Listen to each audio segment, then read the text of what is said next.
Sales tax domestic میں تقریباً ہر مہینے 40 سے 45 ارب روپے کا ڈیفیسٹ آ رہا تھا.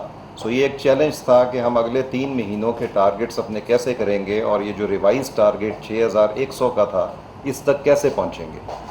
سو ایف بی آر میں ہم نے جو اسٹریٹجی بنائی جی، وہ اسٹریٹجی ہماری انفورسمنٹ اور ایڈمنسٹریٹو میجرز کی تھی، جس میں مینلی جو ہماری کرنٹ اور ایریئر ڈیمانڈ کی ریکوری ہے اس پہ ہم نے زور دیا.